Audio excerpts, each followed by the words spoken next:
les autorités marocaines continuent d'appliquer leur politique de répression et d'intimidation. Devant le tribunal de première instance de Rabat, des manifestants ont exprimé leur colère face au jugement d'incarcération de l'enseignante Nouzha Mekdi et la sanction de 44 autres enseignants pour leur participation à des manifestations syndicales. Nous sommes ici aujourd'hui pour dénoncer d'abord la politique de contractualisation dans le secteur de l'éducation et aussi les intimidations et les poursuites portées à l'encontre des enseignants. 45 enseignants ont été sanctionnés parce qu'ils ont participé à des manifestations. Les autorités devraient annuler toutes les condamnations arbitraires.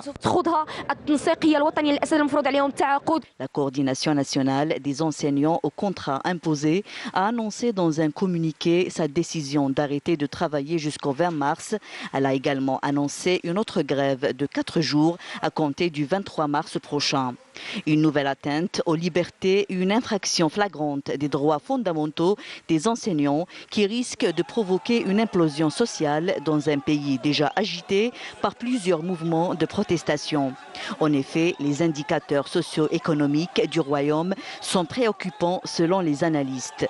Le mois de février a connu à lui seul des manifestations à Rabat et dans d'autres villes contre la hausse des prix des produits de première nécessité, des grèves qui ont touché plusieurs secteurs, des poursuites judiciaires ou d'incarcération visant des journalistes, blogueurs et militants de mouvements sociaux, en plus de la corruption et les détournements de fonds qui ont pris des proportions alarmantes.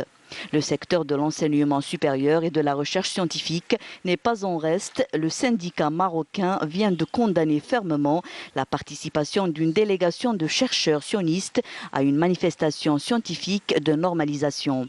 Une participation jugée inacceptable et une grave atteinte à l'honneur de l'université marocaine. Le bureau régional a mis en garde les autorités marocaines contre une éventuelle reconduction d'une telle initiative qui n'est autre qu'une trahison de la position du peuple marocain, historiquement aux côtés des Palestiniens et de leur juste cause.